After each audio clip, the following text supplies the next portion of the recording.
Good afternoon and welcome to the New York City Council hearing of the Committee on Technology. At this time, can everybody please silence your cell phones? If you wish to testify, please go up to the Sergeant at Arms desk to fill out a testimony slip. At this time and going forward, no one is to approach the dais. I repeat, no one is to approach the dais. Chair, we are ready to begin. Thank you and good afternoon. I'm Councilmember Jennifer Gutierrez, Chair of the Committee on Technology. Today we will be discussing several bills, all of them addressing improvement to the accessibility to city services.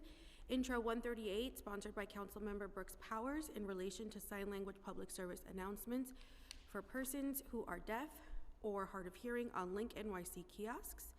Intro 646, sponsored by Councilmember Riley, in relation to accessibility for the deaf, hard of hearing, or deaf-blind community in the implementation of text to 911, and Intro 197, sponsored by myself, in relation to requiring text to 911 and next generation 911 to be available in the designated city languages, In our diverse city, accessibility must extend beyond physical spaces. It is about ensuring that everyone, regardless of their abilities or the language they speak, can fully access the resources, information, and services that the city offers. This includes people who are deaf or hard of hearing, individuals with visual and other disabilities, and the growing number of people who speak languages other than English. By improving accessibility, we are not only addressing barriers, but also building an inclusive and equitable community where everyone belongs. Today, I want to hear from the administration and disability advocates about the changes we can make to improve accessibility to critical services like 911 and make a real difference in their daily lives. I'd like to thank the Technology Committee staff, Policy Analyst Eric Brown, Legislative Counsel Irene Bayovsky, and my Senior Advisor Anya Lair for their work in putting this hearing together. I'd also like to recognize the Technology Committee members who are here with us today, Councilmember Eric Bodger, and via Zoom, Councilmember Bob Holden. And lastly, I would just like to remind folks that we have ASL translation available today. So a reminder to myself, certainly, to speak clearly and slowly so we can capture everything. I'll now turn it over. No? Okay. Oh, great. Okay. Today we will hear testimonies from the Office of Technology and Innovation. Thank you for being here. Followed by testimonies from the public. Now I want to welcome Robert Barbera, Deputy Commissioner of Public Safety and Emergency Management. Thank you, Chair. Mr. Barbera, I would like to ask to raise your right hand. Do you affirm to tell the truth and answer honestly to council member questions? I do. Thank you. You may begin your testimony.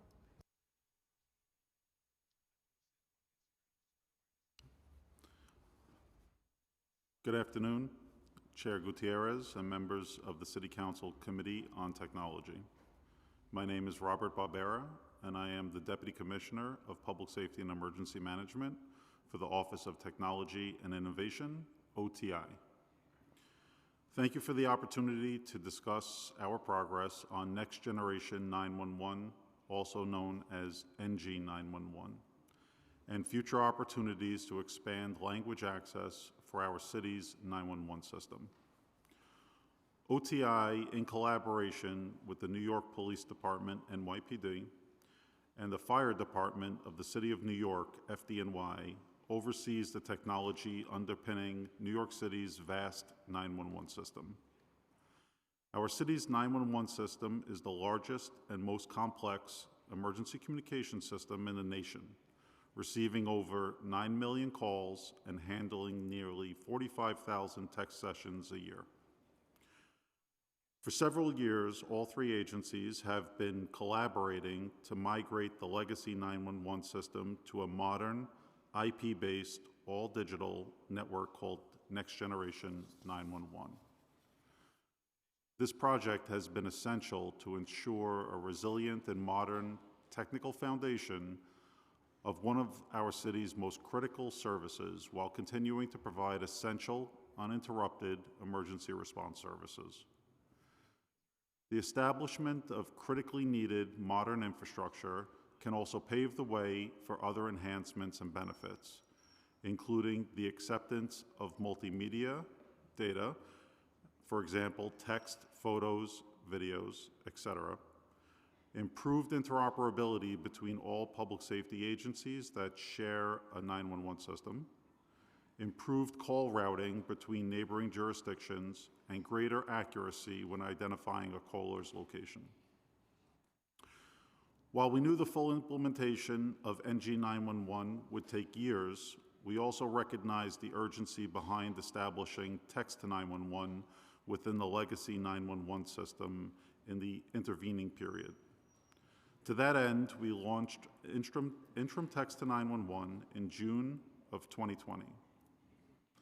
Since then, NYPD has fielded over 175,000 text sessions. Although NG 911 has not yet been completed, the public has been able to text 911 for over 4 years, which has proven to be a worthwhile investment. Since the last update we provided to the Council and the public via our annual progress report on the implementation of NG 911 pursuant to Local Law 78 of 2016, in December 2023, we had projected that the full launch of NG 911 would happen by the end of 2025. We are still on track to achieve this goal, cutting over systems in phases. In October, we completed the cutover of the location database, which call takers use to identify the location of a caller. Just last week, we also began cutting over originating service providers from selective routing, which will happen incrementally through May of 2025.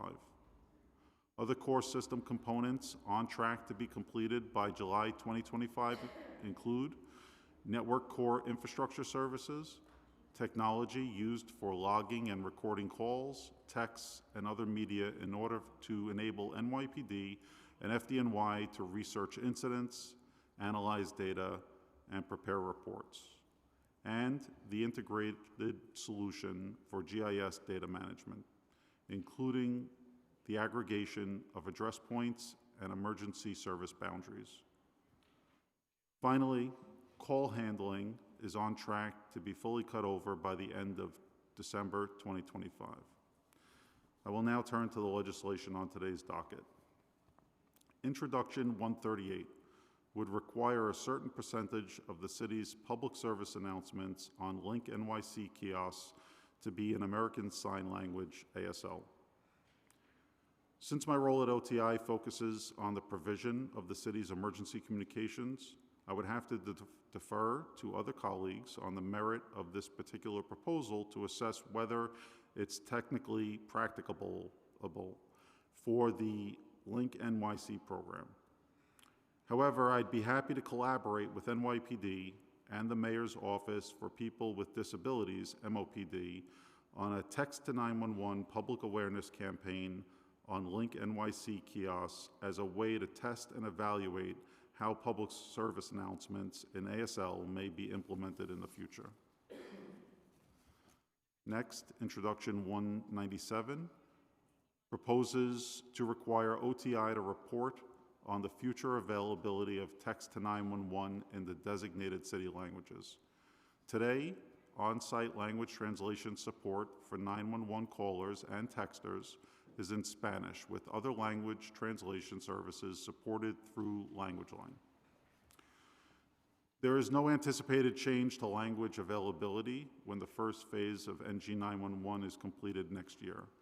However, one of the major advantages of Next Generation 911 is that the foundation of a modern system allows us to evaluate newer technologies to continue to enhance callers' and texters' experiences.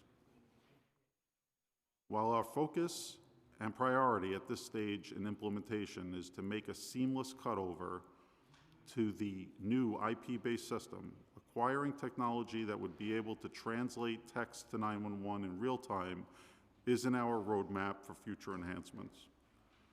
Reporting our progress on this endeavor could be folded into our existing reporting schedule to keep the Council and the public informed. Finally, Introduction 646 would require OTI to expand our annual NG 911 reporting to include outreach efforts to the deaf and hard of hearing experts, in addition to public education plans related to Text to 911. As mentioned earlier, Text to 911 was fully implemented in June of 2020, and we are in the process of cutting over to Next Generation 911. Since we already have begun the cutover, we are now planning for Phase 2. As we look towards Phase 2 of NG 911, we'll be gathering information on potential future enhancements, which will include outreach to the deaf and hard of hearing communities. Our annual report has already included information about our consultation with this constituency to gather requirements for the interim Text to 911 solution. Therefore, we would agree to including information about such outreach in future reporting about the program. Thank you once again for your attention to this critical program. I will now take any questions you have. Thank you so much. Oh, I'd like to recognize committee member, Councilmember Vicky Palladino, who's joined us. Thank you, Deputy Commissioner, for your testimony. I wanted to start by asking just a couple of clarifying questions from your testimony about NG 911. So just so that I'm clear, the anticipated full launch is by the end of 2025, or that's the end of Phase 1 is 2025? Phase 1 is the end of 2025. Okay, but in the original local law projected everything, the full launch by the end of 2025? So in the report, it calls out NG 911 as a program. It's not separated by phases. The initial phase, what's called Phase 1, is the migration from an E911 system to a next generation 911 system, and that will be completed by December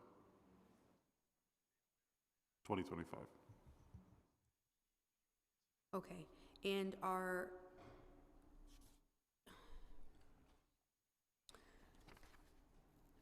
how many phases are you all anticipating for a full program? We added Phase 2 as a path for a roadmap to implement enhanced services on top of the 911 system once migrated. We don't have any plans at this time to go beyond that second phase.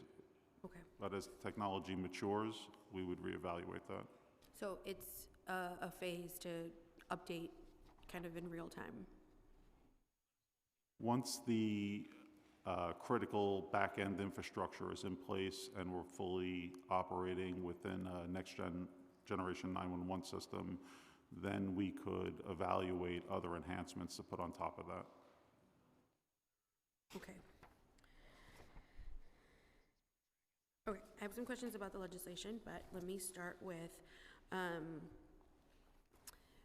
let's start with intro. Intro 138, which is the bill about the city's public service announcements on Link NYC kiosks in ASL. I know that we may have some responses from Link NYC, but maybe these are some questions that you can answer. According to the most recent amendment to the franchise agreement between OTI and City Bridge, 25% of kiosk advertisements are allocated to the city for promoting civic engagement. Does the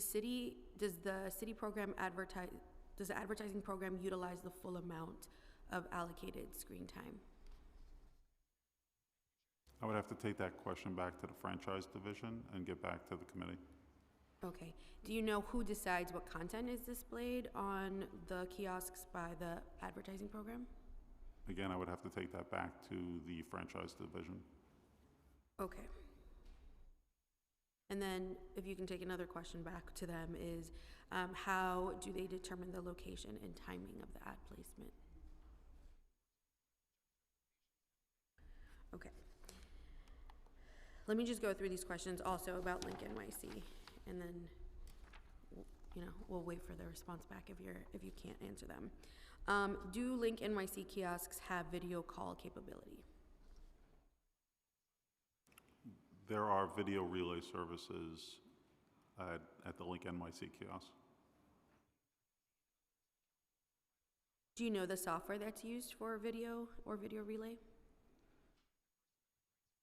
I would have to take that back to franchise and get back to you.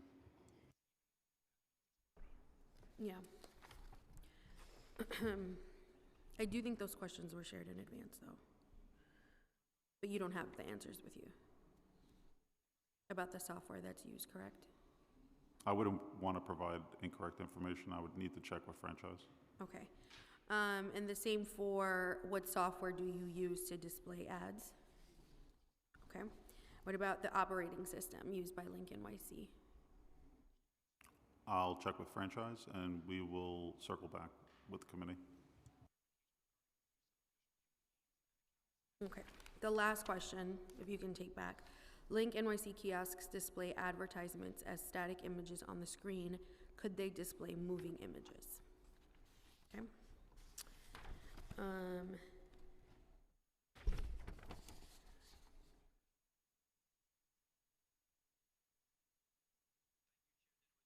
Would you be able to speak to the compliance of City Bridge with OTI in respect to the National Historic Preservation Act and the National Environmental Policy Act? I would not. I would have to engage franchise and then get back to the committee. Okay. So for Intro 138, you don't feel capable of answering the questions about the legislation since franchise isn't here? Since Link NYC is outside the scope of my normal responsibilities, I wouldn't feel comfortable answering. Okay. Let's move then to Intro 197, which proposes OTI report on the future availability of text to 911 in the citywide languages. In your testimony, you included that the on-site language translation is, for callers and texters, is in Spanish, with other translation services supported through LanguageLine. Now, can you explain for us, so that we have it on the record, what that looks like for someone trying to text in Haitian Creole, for example, a language that is not covered through the text services through NextGen, how LanguageLine plays a role in them being able to text their emergency to 911? So the LanguageLine services primarily are utilized within the voice component of the 911 call path, and they're engaged for any languages that are not supported on site, which are only English and Spanish at this time. Into text currently, though, it is only English and Spanish? Yes. Okay. So the bill is asking OTI to report on the viability of the future of including at least the 10 designated languages in the city. And so I'm unclear from your testimony whether that is part of this existing plan, if it's something that you all feel you can support. I mean, in your testimony, you've detailed the close to 200,000 text sessions since you were fully launched in 2020. You said it seems to be a very worthwhile investment. So curious where the administration stands on expanding this worthwhile investment into the remaining designated languages for the city of New York. So with the transition from E911 to NextGen 911, the current text service availability will remain the same as part of Phase 2. Will remain English and Spanish only? Yes. As part of Phase 2, we will explore the use of advanced technologies to accept and translate additional languages. Would you be able to share how many audio calls you all receive in the remaining designated languages? I'm sorry, you say remaining? Yeah, so there's 10, I think, designated by the city of New York, which is what this bill is trying to include for text, or just in other languages, and we can.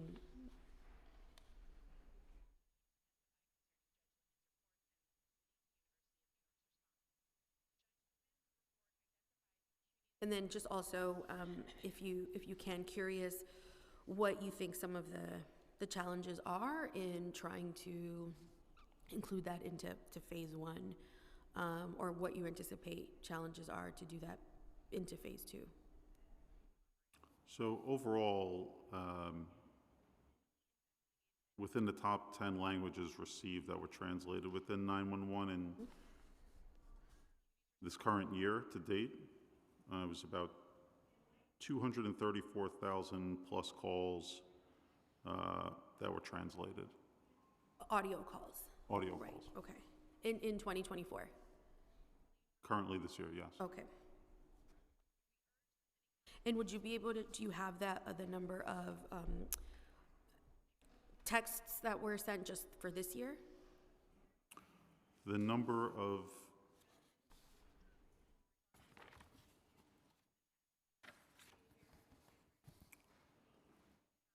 to date this year, we've had a little over 46,000 unique text sessions. And you're not sure how many are in English or in Spanish?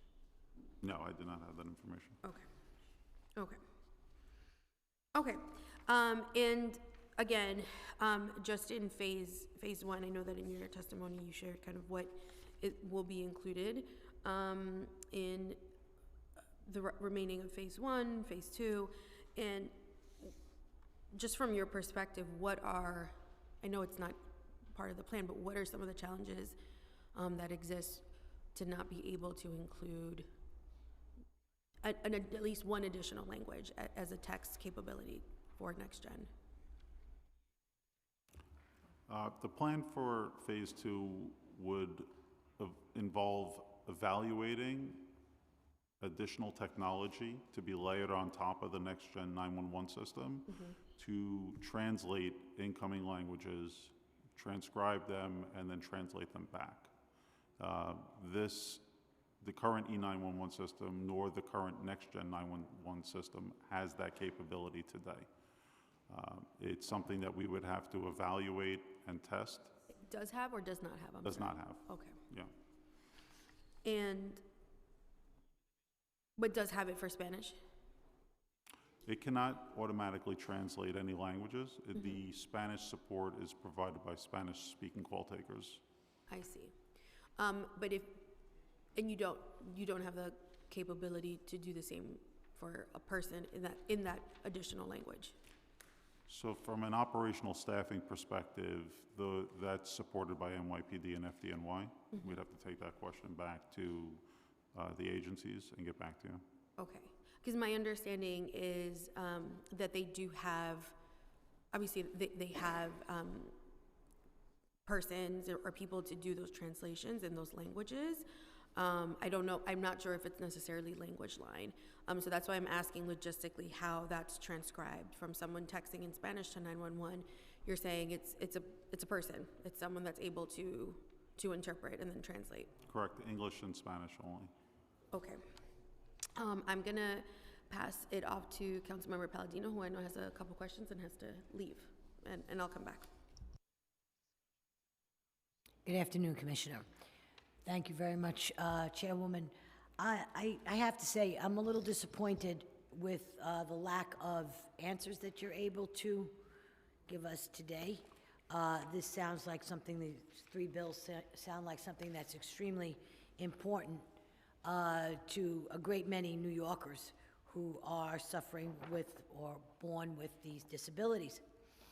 Let me just say, I drove an hour and a half to get here today. And my chairwoman here is going to have a baby any time. So I would have, I know, but I would have hoped that you would have been just a bit better prepared for us. So with that being said, I have to leave because I have to drive another 2 hours home. And thank you very much. Questions? Not at the moment. Oh, thank you for that, Councilmember. No, I appreciate it. Thank you. I want to ask if has OTI or 911 met with any disability advocates regarding the rollout of Next Gen, and have you all been able to meet with these advocates? Yes, during the planning of interim text to 911 and the initial planning for NG 911, there were consultations with advocates in the community. Okay, and is there have those meetings stopped, or are they kind of consistent meetings that you're having with advocates? I'm sorry, can you repeat that? Have you stopped meeting with advocates, or are they consistent? So since the planning phase for implementation, we have not had re-engagement because there's no new features to be added at this time.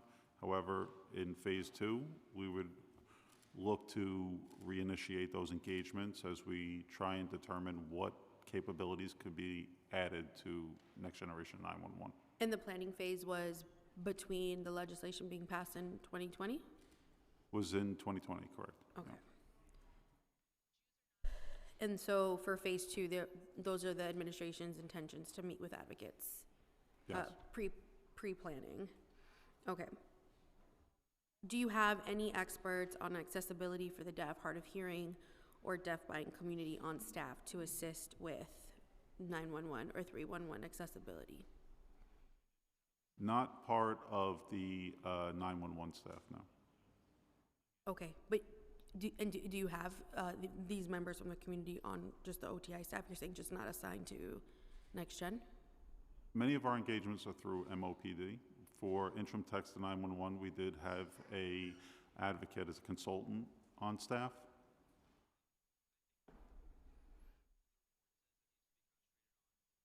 And they're no longer, are they still on staff? No, once interim text to 911 was implemented, there were no further enhancements being made at that time, so there was, the advocate was no longer on staff. Okay. And how do you all kind of test these services? So from, at least speaking to phase 1, since you all, the last time that maybe you met with advocates was in 2020, has there not been any communication since the full launch to just check in to see if, you know, it's in fact kind of meeting what you all discussed, or if to date, if advocates have any issues with the existing phase of Next Gen? Has there been any of that level of engagement? There were several briefings held since 2020 to give a status on where the program is and its progress towards completion. Mm-hmm. And how was that received by advocates, for example? I believe it was well received. It was organized by MOPD. And how many progress reports has the agency released? We release an annual report every December or beginning of the year. And how many have you released? Since we've been releasing them annually since 2016. Okay, do we have that? 2016?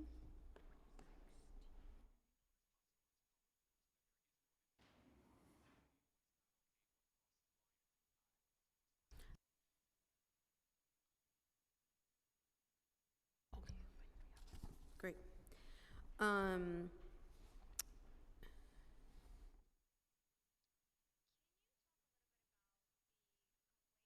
For intro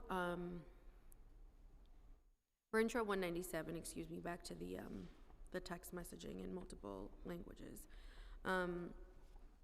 Can you also share, I know Next Gen is also expected to allow people to share recorded and streaming videos over SMS messaging. Where are we in that process? Is that still? I'm sorry, you asking specifically about video streaming? Yeah, so my understanding is that the idea was that there would be a capability to share videos over a text message. Is that still something that you are all looking to do? We are technology ready to accept multimedia from texters as part of interim text to 911.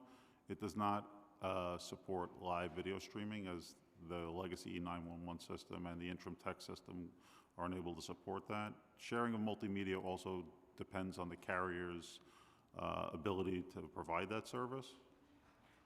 Many carriers are waiting until municipalities are migrating over to the Next Gen 911 platforms to be able to send that information in. So but are they allowed to share videos, not streaming, just like recorded videos? So as of this time, we're technology ready, but we're not accepting multimedia. Okay, and not accepting it because it depends on the carriers, or why not? Some carriers do not support it. Currently, AT&T supports it. Any question regarding, from a staffing perspective or operationally, why we're not supporting it, I'd have to engage NYPD and then follow up with you. Okay, so at this point, recorded videos, I'm clear on the streaming, recorded videos are not allowed. It's capable of receiving it, but not allowed, and that's with PD, that decision is with PD at this point? I would say multimedia in general, photos and recorded video. We are technology ready for that. It's just not supported operationally at the moment, and not all carriers are actually supporting that service and would not be able to deliver it. And do you know which of those carriers are not supportive? The only carrier that supports it today is AT&T. Okay. Now, I know in other parts of the country where NextGen exists, I think there is that capability. Is there something specific to New York? Because these carriers are allowing for that capability in other cities, is what I'm saying. So I'm just curious why it's not being allowed here in New York. I wouldn't be able to comment on the other municipalities. Is OTI involved in the conversation with the carriers at all, or is it just PD? No, OTI is in the conversation with all of the carriers, tracking progress. Obviously with Next Generation 911, it will change how we communicate with the carriers, so additional services will become available in the future, as well as in phase 2, we would look to enhance our multimedia support, as well as part of the enhancements that we're going to make broadly across the system. I understand. So the reason I asked if OTI was involved, just because if OTI is involved, then I was hoping for some kind of an answer on why. Because my understanding is that the agency has been ready since the launch to receive multimedia. Is that correct? Correct, and we were receiving multimedia from Sprint prior to its merger with T-Mobile. Yes. And then the service was disabled by the carrier or by the carrier at that time. And I'm asking because we've had conversations. Obviously, I'm invested in this, and so I've had conversations with individual carriers, and just trying to figure out where the bottleneck is. And so if you're saying that OTI is involved and you're ready, it sounds like PD specifically is the agency that has got the specific issue with the service being available. From an operational support perspective, that would have to be commented on by NYPD.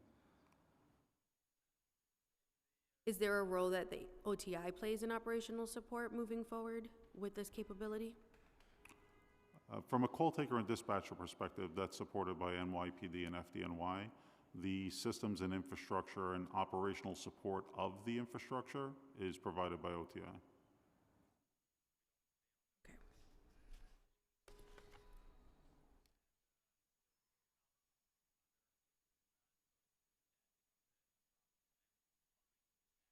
I know that in the annual reports that have been released, they've been pretty similar year to year. We've noticed that obviously the deadline has been pushed out. The 2022 report promised completion by 2024, and now the 2023 report promises completion in 2025. Do you all anticipate pushing that deadline back any further for the completion of the first phase? No, at this time we are on schedule with that projected date. Okay. And just for my clarity, does the agency intend to keep phase 2 open-ended? Is there a deadline that you all are imposing on yourselves for a completion of phase 2, knowing kind of what you've shared today about what the intent is for phase 2? As of today, it doesn't have a definitive date wrapped around it. It's open-ended based upon our evaluation of enhancements that could be made within NG 911, and depending on our findings, we would have to then build a schedule around how we would test and implement that. Okay. And for phase 1, you're anticipating the completion of infrastructure services to be completed by the end of, by July 2025? Correct. Okay. I'm gonna pause and pass it to my colleague, Councilmember Botcher, who has questions. Hi. I find in my experience that a lot of New Yorkers don't know that texting 911 is an option. They still don't know that that option exists. And among the New Yorkers who do know about it, there seems to be confusion about whether they should text 911 or call 911.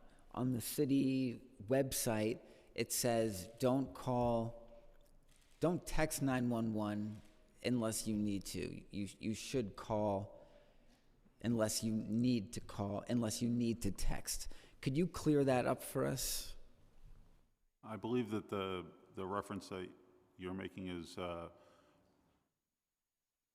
call if you can, text if you can't, which is the campaign that was utilized, very similar to the campaign that's used in other municipalities.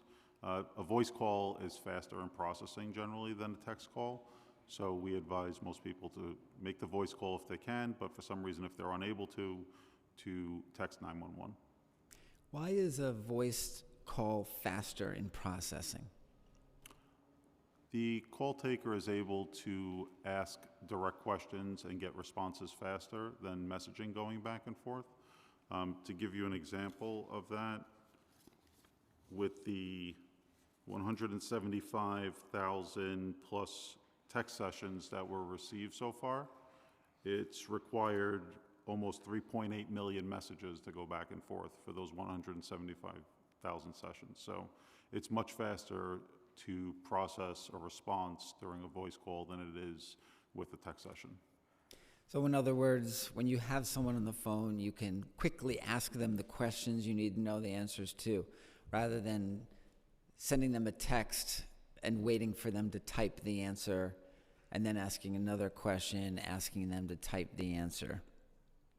The campaign you referenced, call if you can, text if you can't, where and when did that campaign run? I believe that campaign was launched during the launch of Text to 911 in June of 2020. And was it a limited run? And are you considering bringing that campaign back? We are in conversations with NYPD and FDNY about expanding that campaign. One of the reasons from a legacy 911 perspective that we prefer voice calls, obviously, is call takers with the legacy system. Call takers can only be logged into a voice queue or a text queue, switching them back and forth. With next generation 911, they'll be logged into both, so the increased volumes of texts are easier to process at that time. Talk about that more. What do you mean by they can only be logged into a phone queue or a text queue? In order to implement an interim text to 911 system before next generation 911 was completed, there were very technical limitations of the legacy E911 system, which is over 20 years old, where a call taker cannot be logged into the text and voice queues to handle incoming calls for service at the same time.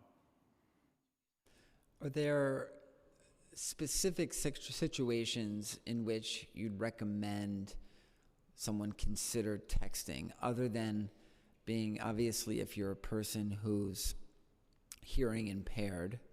What about, are there other situations like someone's in a situation where they don't feel safe making a phone call? Do you have a list of those kind of scenarios where people should consider texting? I mean, those are the scenarios that we recommend people texting. I could check with NYPD and see if they have a list of types of calls for service that would fall into that category. Are there other municipalities that have gone further with texting 911? Are there other municipalities that have gone further than the call if you can, text if you can't, in this day and age where more and more people feel quite frankly, they often feel more comfortable texting or chatting than using the phone?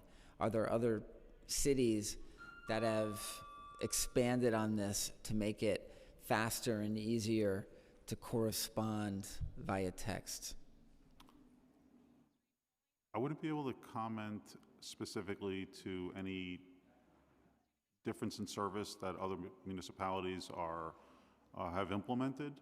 I will say that from our experience, since Text to 911 has gone live, that we're able to support this as an interim system. And again, once we get to next generation 911, we can look to build upon that. It's something that the legacy 911 system cannot support today in terms of future enhancements. I think there's potential there. The generation that's coming up now, the idea of making a phone call is not something they're used to, quite honestly. So we should be thinking about how we can lean into other forms of communication with 911. And I think we should be looking at what they do in other cities around the country, constantly updating what we do here in response, seeing what's working elsewhere, what's not working. I'd love to hear more about that as we move forward. Thank you, Council Member. Deputy Commissioner, I think, unfortunately, a lot of the questions that we had were specific to Link NYC, for example, for the purpose of the bill and just for the space that we wanted to create for advocates. I'm hopeful that in the future there'll be more concrete movement or information regarding expanding the text services to additional languages, and that we don't have to wait until 2025 to hear what those might look like. I think obviously the data that you all have of the amount of calls that you've received in multiple languages, 234 just for this year, and plus the amount of text that you've gotten is a really good indicator of kind of the services that we could be opening up for more New Yorkers. And I think any opportunity we have to say that we are the most accessible, or that we're doing the most to provide more resources for the community that needs more accessibility, is something that we should be striving for. So right now it feels like we are not I think we're in a position, like we're doing the bare minimum is what I want to say. I feel like there's a lot of potential there, and I'm not necessarily hearing that. So if there's anything else that you want to say before we move on to public testimony about how you can help, how you think the administration or the agency is moving NextGen in a position to meet those expectations, you certainly have the floor. If not, I think now is a good time to move on to public testimony. I would just say that the core component of this program is to move off of a legacy 911 system that has very limited capabilities and has supportability issues long-term. Moving on to that modernized next generation 911 system and completing that transition, that will open a door for us to really begin to explore capabilities that would best serve New Yorkers. Thank you. And you're saying that by next year, there'll be a much better sense of what that looks like?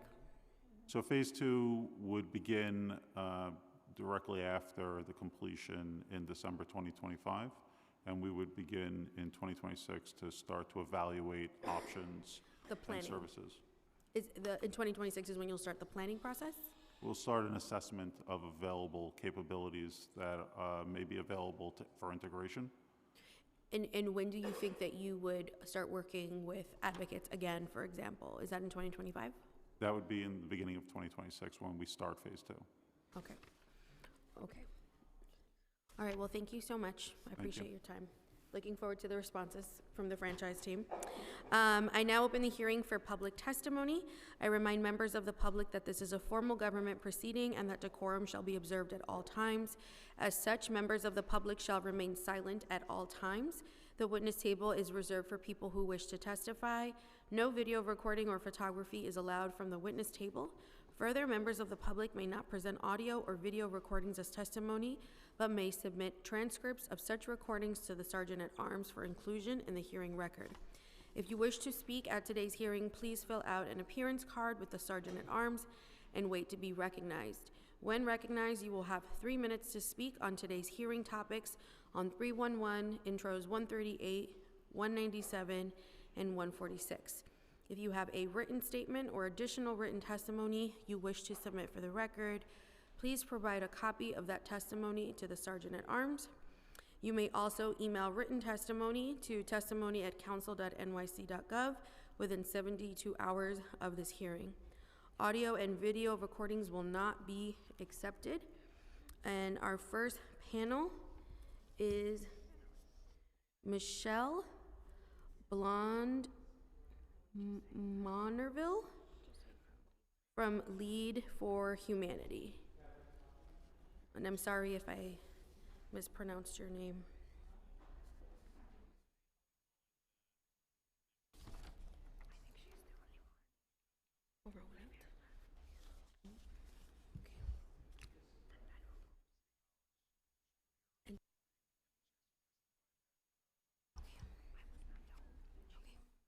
Michelle, you can start when you're ready. You have 3 minutes. First, I'd like to thank you for your servitude is in the mic these on? difficult times. Michelle, I'm sorry, is there light on the mic? Yes?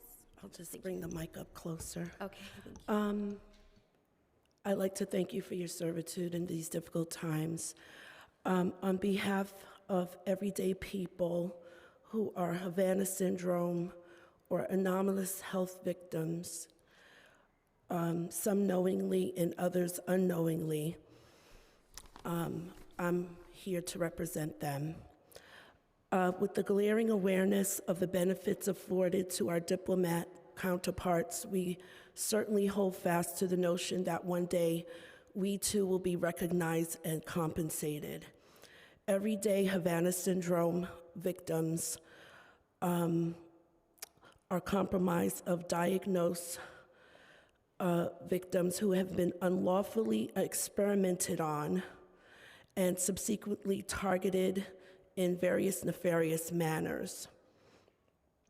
These heinous crimes include, but are not limited to, organized stalking, smear campaigns, noise harassment, electronic assaults from directed energy weapons, consensual human experimentation, and AI as well.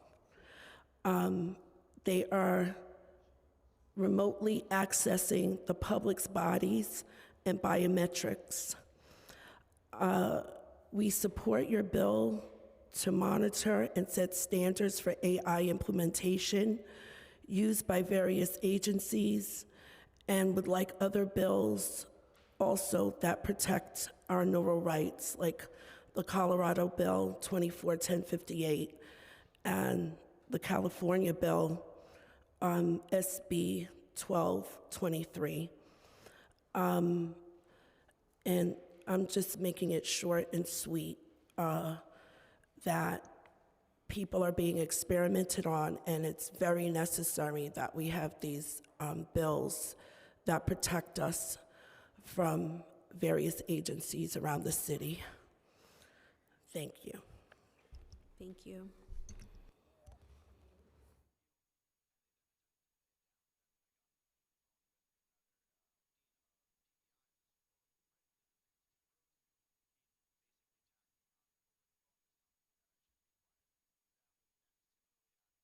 Our next witness to testify is Nicole Plumbers.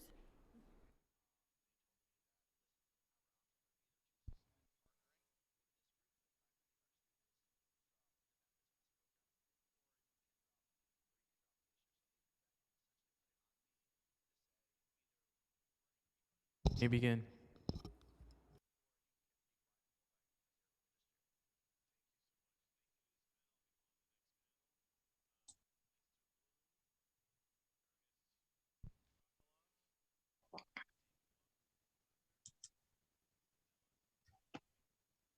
Good afternoon.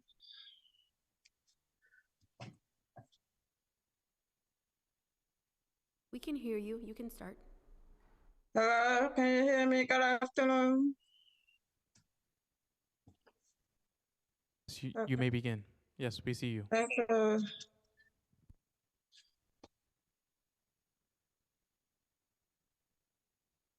Thank you. I am Nicolin Plummer. I am a community spokesman person on behalf of Black and hard of hearing community.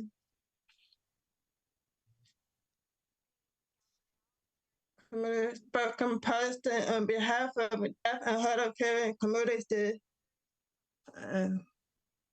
First, I must say that I am one of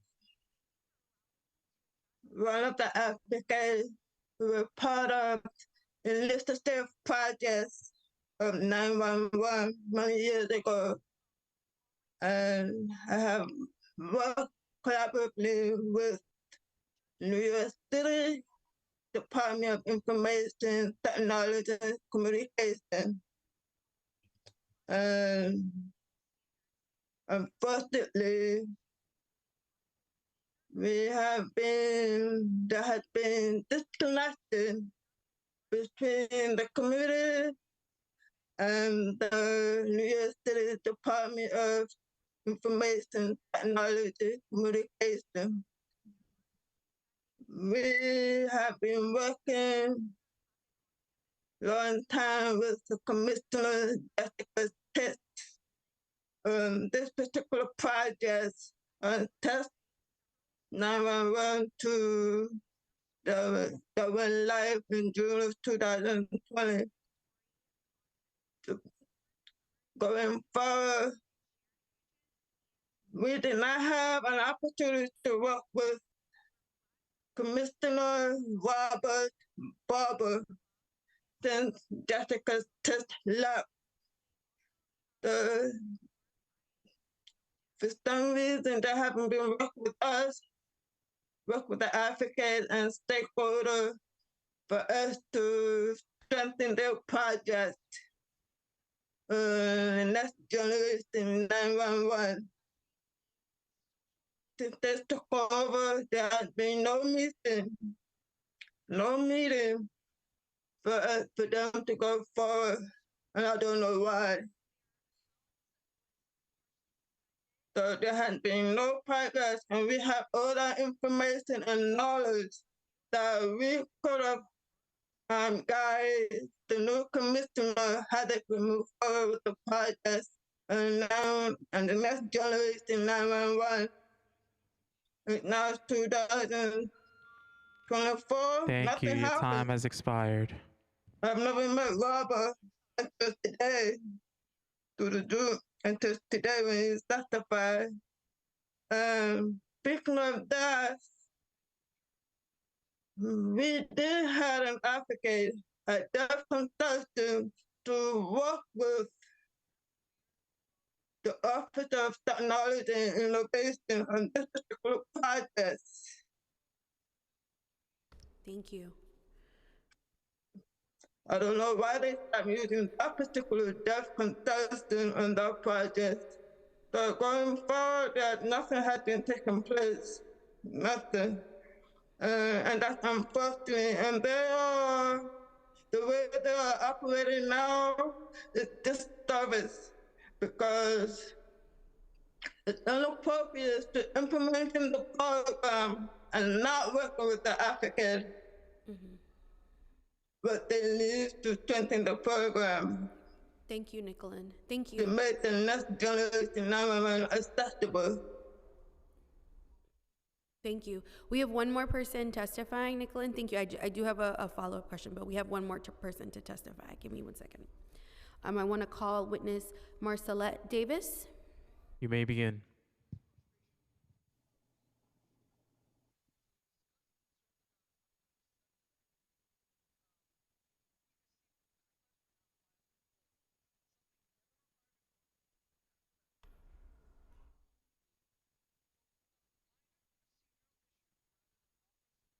can unmute and begin when you're ready.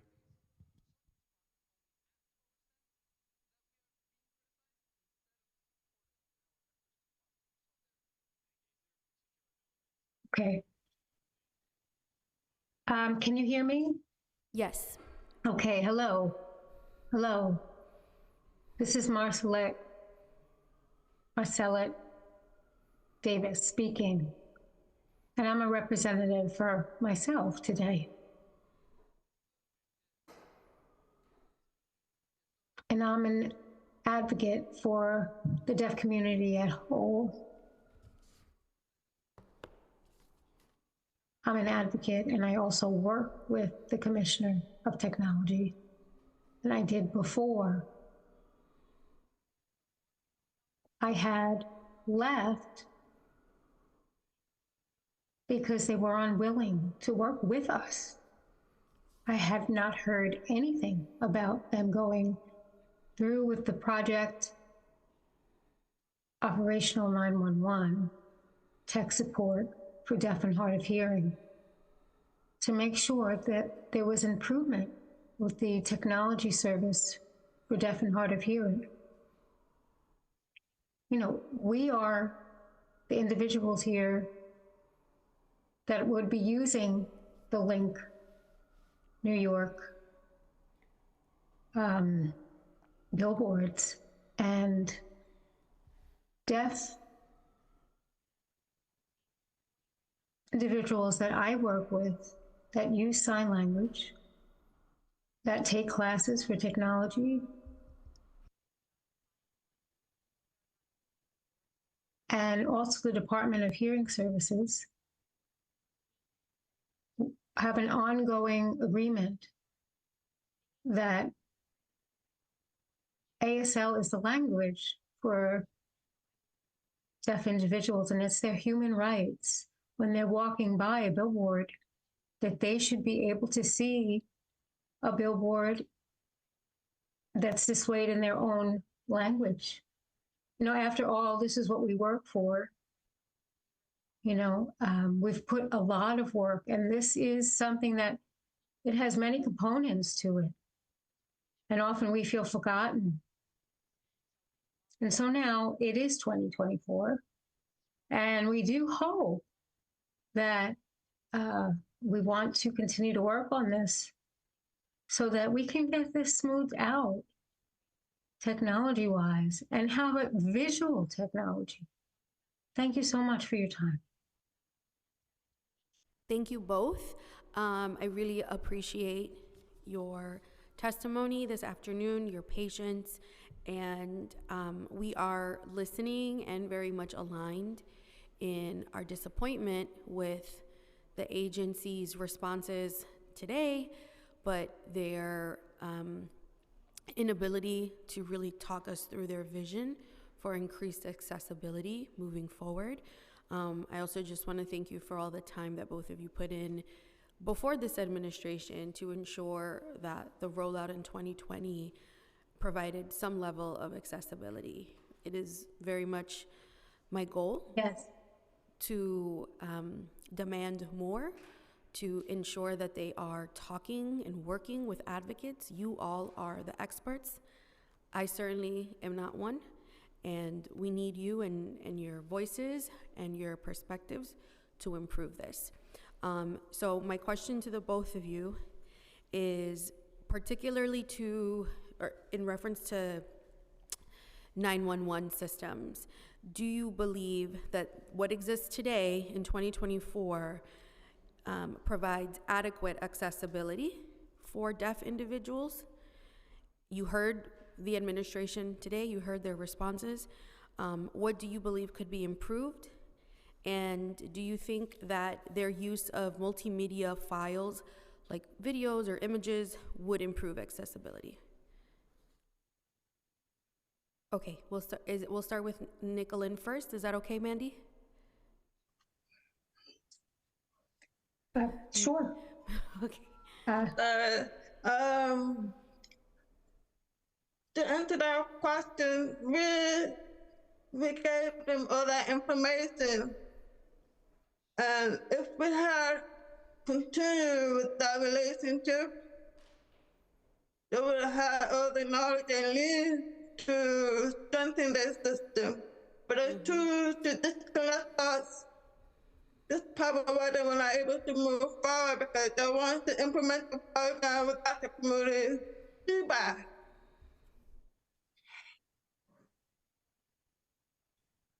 Thank you. And Marcelette, did you want to respond? Yes. Right, so before 2020, we already made an agreement, and we wanted to make sure that both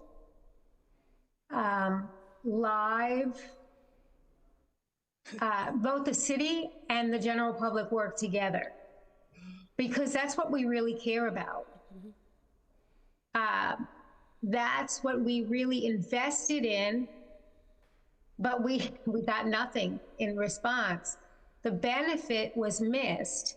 So that's that. Now, to answer your other question about the 911, the point of the 911, we need more. We need more improvement. And the reason for that is because it's still the case that many different people in other cities, we comparing, right? You said from our city, New York City, right now, the service here at 911, right? For example, a person who is in a town that needs to text 911 right away, right? Let's say they have the police and the ambulance to help them, and they're deaf, and they need human services and an advocate to fight for them. Let's say it's a serious emergency at that time, right? They need the emergency vehicles to arrive on site to save them for the emergency, to be able to explain what's going on, because it will save time. It'll also save money. The cost of services is already there. Everyone is able to respond to the deaf person. And, New York doesn't realize, we have the money, we're paying for the ambulance service already to come, right? 911, there's $25 million that's spent. I don't actually know the statistic, but again, itself, the other services for the deaf and hard of hearing, by no comparison, we don't have as much, and it needs to be improved. And other states do, yes, to answer your question, they already have implemented more services and more technology and capabilities compared to what we have here. If we compare this state to other states. Thank you. Thank you both so much. I hope to stay in contact with the both of you. We will continue to work on this issue. We had the 3 pieces of legislation with the intention to increase and improve accessibility, both for 911 and Link NYC kiosks. And I think the message is very clear that that OTI has not been in earnest working with advocates and experts in over 4, probably close to 5 years, to roll out Next Gen in the best possible way, both for the use of... Right, they're 30 years. Let's call them 30 years behind. We'll say 3 30 decades. years Yes. behind. So there's a lot of work they have to do. And that's because, we've been out of the picture, right? Now, if you put us in the picture, if we're the front runners, right, we'll meet them halfway. Right. If you keep the deaf and hard of hearing professionals out of the picture, they'll keep staying behind. So we'll never catch up to the other cities, who are working hard to make sure that those citizens have the services that they need. It is possible that we can meet the expectations and be on board the same way the other cities are on board, serving our citizens better. Absolutely. Right? In less time, right? Which would mean what? Which would mean that we would be involved, and you, the city of New York, would be working with the deaf and hard of hearing communities in tandem. Yes. Right? Because we have that. We have that capability to work as a team, and we're not doing that right now. And I'm curious, in this area, in this region, the relationship, right, with the disability community, we have many people who have many different language skills and assets, who speak many different languages. That's right, that's right. We will stay in communication, and we're gonna continue to put, Hold on. She's saying, hold on, the interpreter missed that. We have many different experts, right, not curiosity, this interpreter error. We have many different experts. okay, yes. So we are going to wrap up this hearing. Thank you both so much for staying, for your testimonies, for your advocacy, and we will continue to put pressure on the administration to bring you back into the fold so that we can do this right and that we can be an example. If we've inadvertently missed anyone who has registered to testify today and has yet to have been called, please use the Zoom hand function and you'll be called in the order that your hand has been raised. I see none. Let's switch interpreters. Thank you, everyone, for your testimony today. The hearing is now adjourned. Oh, okay.